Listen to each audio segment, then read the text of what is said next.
iltimos qilaman, o'zinglar sog'liginglar uchun. Bu haligi ko'ngil ko'tarib, pahol solib, yo manaqa doktorlarni ishirish uchun emas bu gaplarim. Necha kun lecheniya oldingiz xola? 2 kun lecheniya oldim. 2 kun lecheniya olganingiz o'zida hamma og'riqlar qo'yyaptimi? 2 kun, birinchi kundagina bilindi bu lecheniyalar. Birinchi kun sog'lom uxladim, bemalol hamma xarajatni yurish turishim o'nglandi. Hassada kelgan edim, belimda bel. Hassada kelganmidingiz? Men hassada kelganingizni ko'rmaganman. Yo'q, kecha hassada kelganman o'g'lim. Keyin belimda bel bog'im ham bor edi, oldinglarga kirganda yeching dedinglar. Bo'ldi. Keyin lecheniyadan olib bo'lgandan keyin aytdiki, doktorlar ularni endi ushlashda holati yo'q. Uyga borganda omonat olib qo'ying dedi, ishongim kelmasa, haqiqatdan ularni gapi ham, tili ham, qo'li ham to'g'ri insonlar ekan. Lecheniyaga kelib nima fikrga ega bo'ldingiz sog'liq haqida?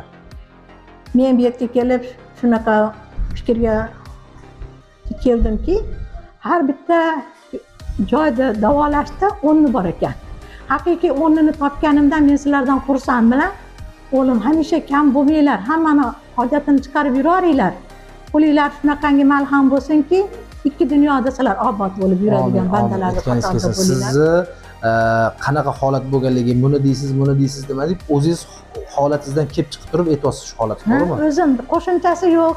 Menga manaqa aytib bering deb o'rgatuvchilar yo'q. Endi ko'proq mana ko'raman. Shunaqa. Endi odamlar ko'rgan odamlar shunaqa deb o'ylaydiki, o'tkazib qo'yib turib shunaqa holat deb o'ylaydi. Ko'pchilik bor, haligi doktorlar jicha uzatib qo'yib gapirib bering, bizni maqtang deydi. Bunaqalarni ko'rganman-da ko'pini.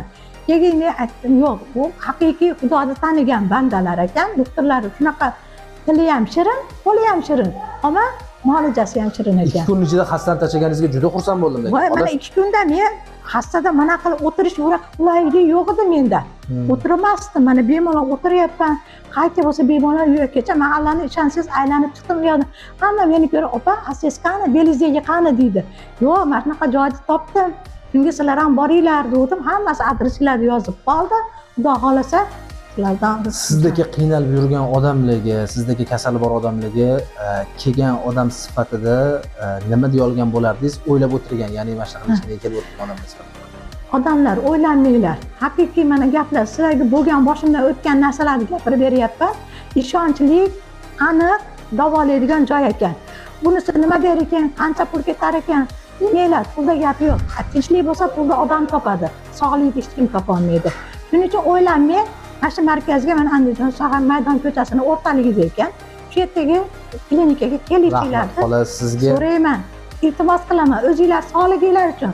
Bu haligi ko'ngil ko'tarib, pahol solib, yo manaqa doktorlarni ishirish uchun emas bu gaplarim.